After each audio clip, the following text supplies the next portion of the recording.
Hey y'all, welcome to Water Break with Water Boy and the comedian next door, John Branyan, or Janian. Is that what I called you earlier? I don't remember what you called me. You sort of mashed my first and my last name together and made the wrong version of it. But yeah, there's no right version of mashing your name together. Good to be back in 2022. Yeah, here we are. You're swallowed underneath a blanket of snow. We got a foot of snow this last night, and now the problem is that the snow is getting rained on right now, and so I got to go home after the show. I got to go home and I got a long driveway, about 1,000-foot long driveway or whatever. Mm-hmm. And I got to figure out how to push wet snow, a foot of wet snow out of the way so people can come and park. But there you go. Yeah. Well, it's good to be back on Water Break. You know, as me and John were just talking, shaking all the dust off and getting ready for 2022. We are very excited about all the new content that we're going to be bringing you guys. And we got a lot of new shows planned. And just man, we spent a lot of time actually on break in the studio working on things. You'll probably see some changes here already if you haven't already seen it, but more coming. We got a lot of plans of travel coming, some hopefully one-night shows and some other cities coming. We're working on our conference for October. So we just got a lot going on this year. And if you guys haven't already received the Christmas edition of the Fight Laugh Feast magazine, look at that. That's a beautiful cover, just a beautiful cover. Should be at your doorsteps by now. If it's not, we've had some delays in shipping actually, because of all the snow and COVID or whatever you want to call it at this point. Supply chain problems, yeah. But ships are stuck out in the ocean and they can't get the magazines. Yeah, no, our magazine's printed in the U.S., not in China. But if you don't receive it in like the next 2 weeks, just email us, contact@fightlaughfeast.com. We'll make you whole, make sure you got it and everything. And then while we're at it, I know you guys already know about this, but I want to talk to you about one of our newer corporate sponsors here. We love these guys. Very excited that they've come on board this year. And if you're a Christian company that's interested in becoming a corporate sponsor, reach out to us, contact@fightlaughfeast.com. But AR500 Armor, the mission of Armored Republics is to honor Christ by equipping free men with tools of liberty necessary to preserve God-given rights. In the Armored Republic, there is no king but Christ. I love this advertisement. We are free of craftsmanship. Body armor is a tool of liberty, and there's tools of liberty that you need. We create tools of liberty. Free men must remain ever vigilant against tyranny wherever it appears. God has given us the tools of liberty needed to defend the rights bestowed upon us. Armored Republic is honored to offer you those tools. Visit them at ar500armor.com. And support those who are supporting us. The CEO brought us our own armored vest when they started with us, and I love my vest. I've never got one before. I went home that night and ate dinner with it on. Did you? Yes, I did. My kids were like, "What are you doing, Dad?" I'm like, "Hey, I just got this new toy and I have to wear it." You know. There you go. Armor. Did it keep you safe through dinner? It did. And on the drive home, I can imagine getting a wreck in it and being safe also. And being fine. Yeah. All right. So for the cannonball today is January 6th. Yes. For Christians, we know it as Epiphany Day. What's up now? But I think that the January 6th now has a competitor. And that's the January 6th riots. You know, last year at this time, a bunch of, not all of them were idiots, but enough of them were idiots, went into the Capitol to steal Nancy Pelosi's lectern and I think some toilet paper out of AOC's office. But don't worry, Mr. Tumnus is in jail now, so democracy is safe. Unless you're, vaccinated or you're a conservative Christian singing psalms while not wearing masks or social distancing. And kind of as a side note here, is the proper social distancing still 6 feet apart, or has Fauci's, scientific ceremonial laws been adjusted to account for the Omicron variant? I don't know. Now, I don't want to do what both the Republicans and Democrats are doing, and that is slicing out pieces of what happened January 6th and running with what suits their narrative or the narrative that they want to push.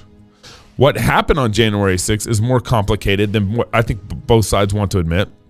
And no one wants to be honest on what justice should look like. Now, I'm happy to put on trial anyone who, potentially damaged property, physically attacked cops, broke any laws. I don't have any problem with that. That doesn't bother me. Someone breaks the law, they need to, pay for it. Biblical justice matters, which means even the correct naming of the crimes are important. For example, what happened on January 6th, was it insurrection? No. Mr. Tumnus and a couple of Antifa and FBI agitators do not constitute as an insurrection. I'm sorry. In fact, everyone who so far has, been on trial, so far no one has been convicted of insurrection. Zero. They've all been convicted of some other things that they broke. But if you're going to call what happened on January 6th insurrection, well, let's run with that label. Then you have to label what happened the night of Trump's victory in 2016 as insurrection. Over 200 people were arrested, and not to mention all the property damage that all occurred in Washington, D.C. Over 200 people in D.C. were arrested that night. And then there's the BLM riots in 2020. The 20-plus riots, that's right, 20-plus riots ended with over $1 billion in damages. $1 billion. $1 billion in property damages. Don't forget all those riots happened in liberal-controlled cities, by the way, and that there's about 35 people who died as a result of those riots. Everyone wants to use January 6th as a tool or a political weapon, but no one wants to deal, honestly, with what actually happened on January 6th. But to focus on January 6th, and this is what they want you to do, means that you currently don't have to worry about the current trampling of our nation's Constitution, which is going on. It means you don't have to worry about the millions or so babies that are going to be killed in their mother's womb this year. And don't even question Fauci and our medical industrial complex that because of their, medical malpractice have contributed to hundreds and thousands of deaths, not just in our nation, but worldwide, because everybody's listening to us. But all you have to do is say January 6th. But here's the deal. Don't be played by this. Don't be played by the left or the right in all this. Stay focused on God's word and how he instructs us to think through these things and what his standards are for biblical justice and all this. And you won't be moved. You won't be played by the buzzword of January 6th. And that's a cannonball. What do you got, John? I was waiting for a sound effect. Oh, here we go. This one builds up. Not a very good one. That was a weak cannonball.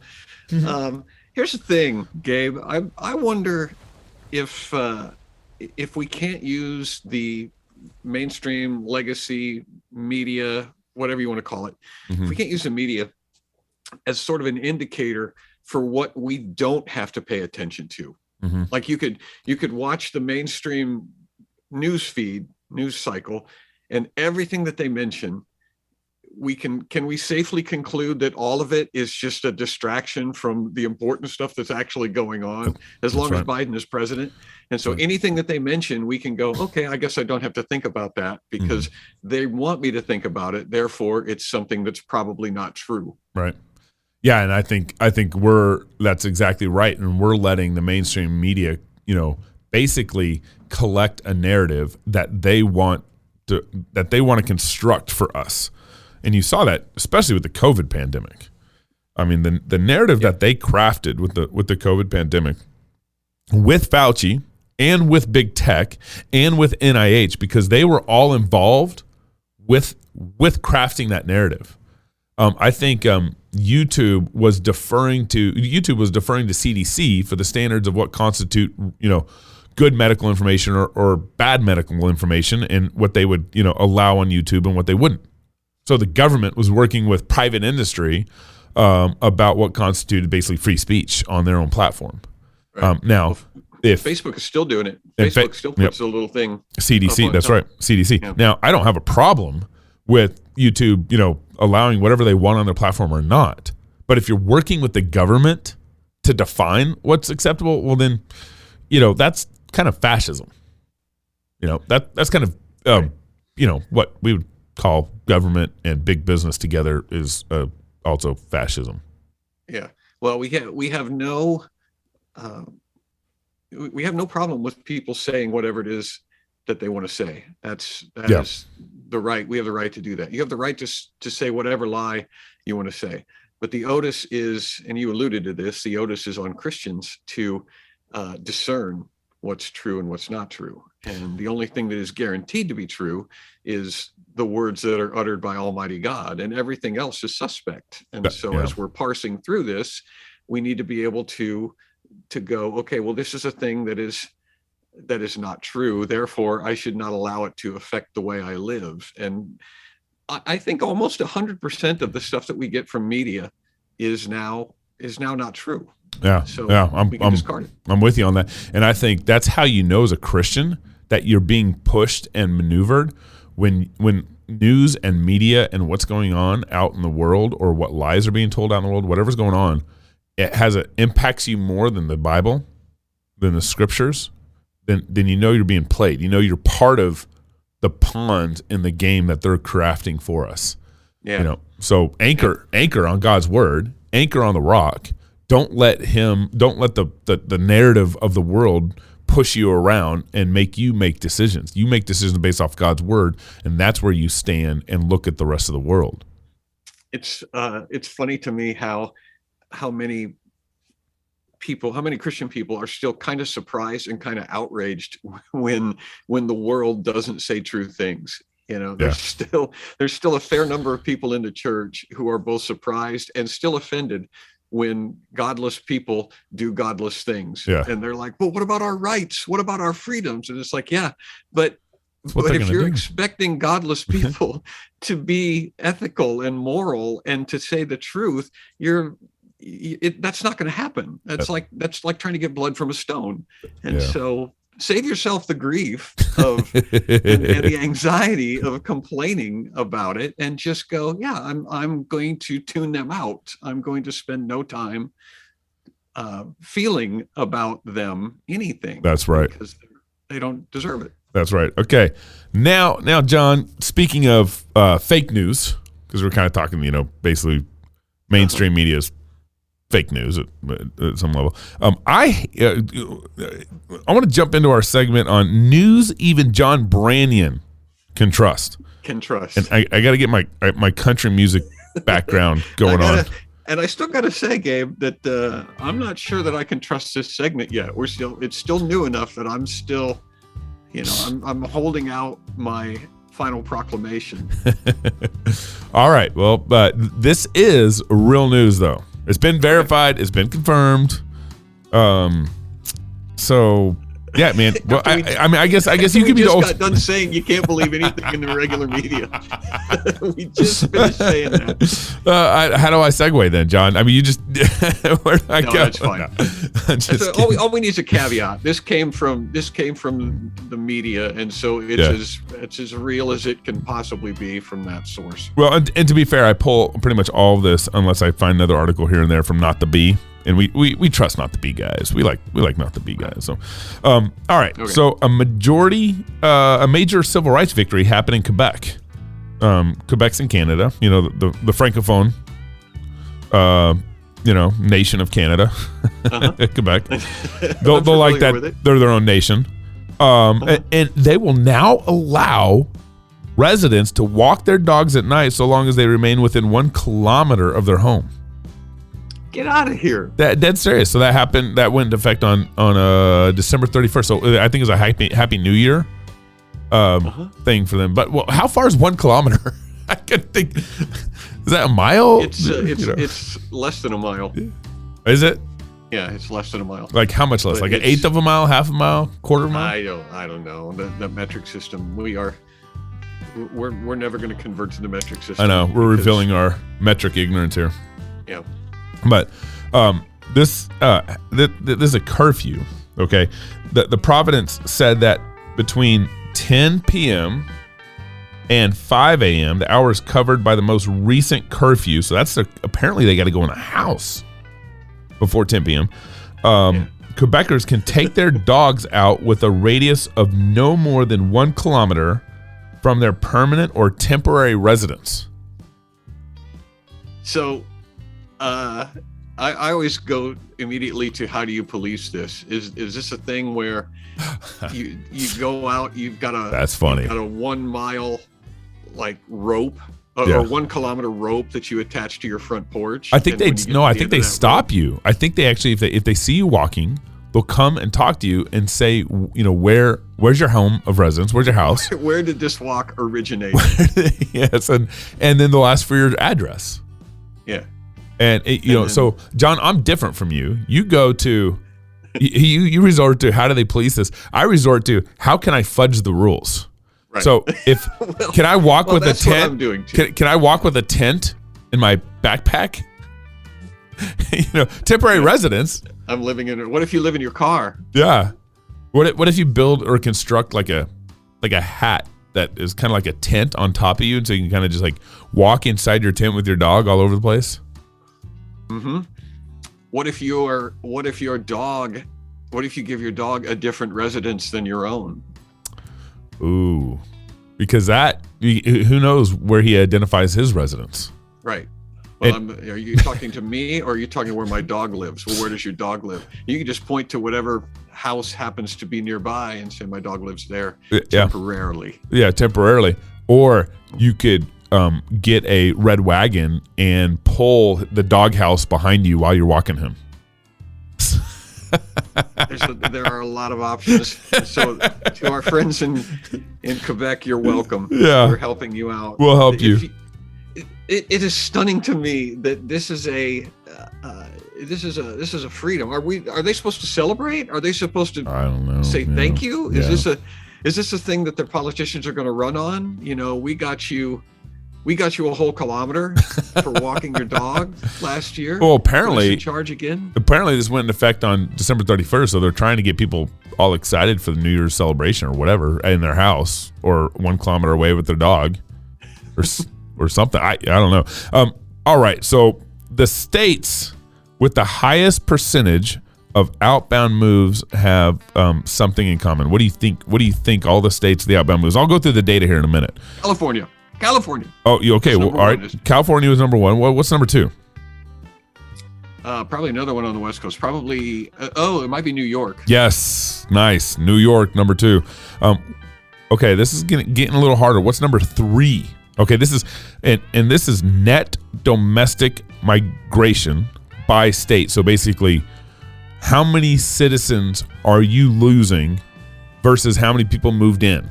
What's that net number that you lost based on in-migration, out-migration, and everything? So California's lost over 360,000 people in 2020.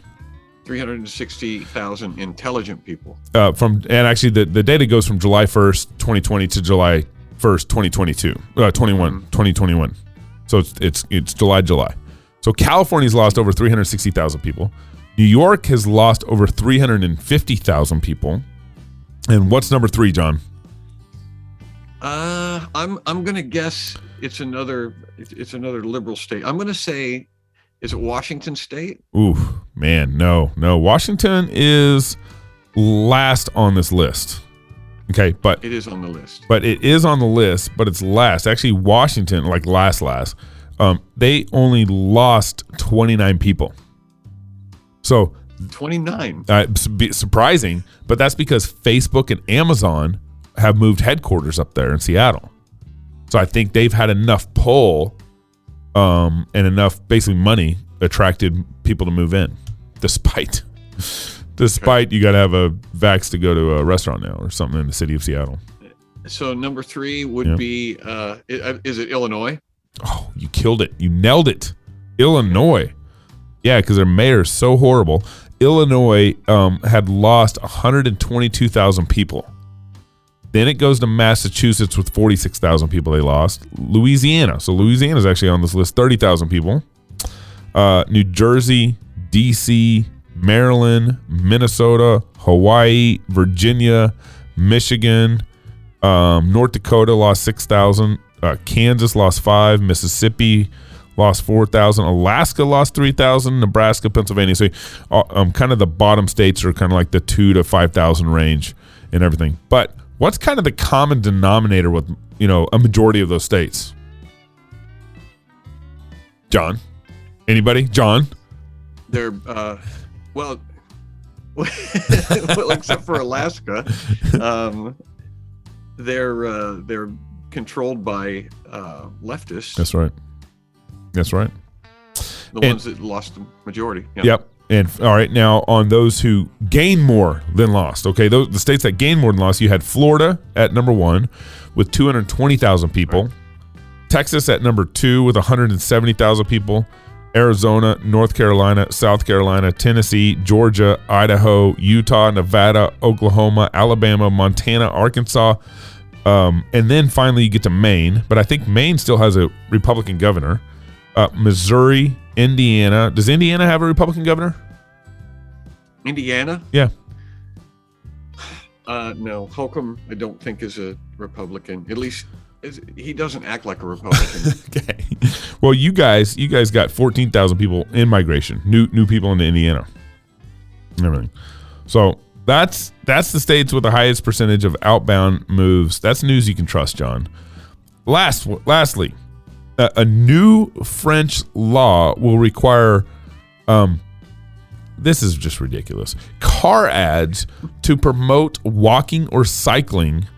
Like health warnings on a cigarette package. That's a where is that in the United States? No, that's French. New French law. Oh, France. That's okay. France. This is like not Quebec. This is actually France. So they have to have pro bicycling mentions in their automobile advertisements. In their TV advertisements, and get this, they will, if they don't display that message in their TV commercial, it'll result in a $50,000. Is it francs? Euros?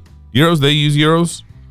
Euros. $50,000 in euros, which translates to us about $72,000 fine.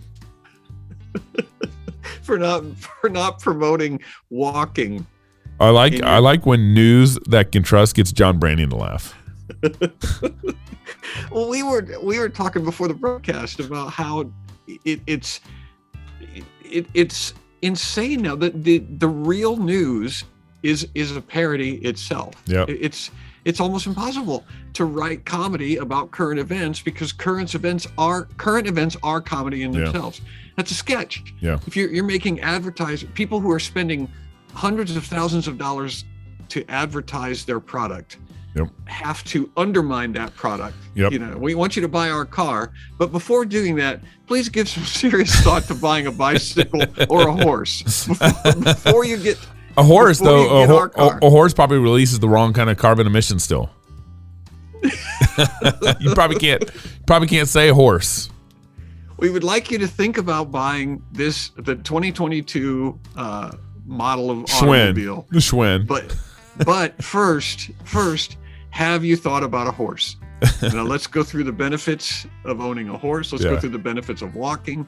And then if you still want to buy our car, we will reluctantly sell it to you. There's got to be a way where the automobile industry can play with this in such a way where they're being, they're obeying the law, but undermining it so bad. Right.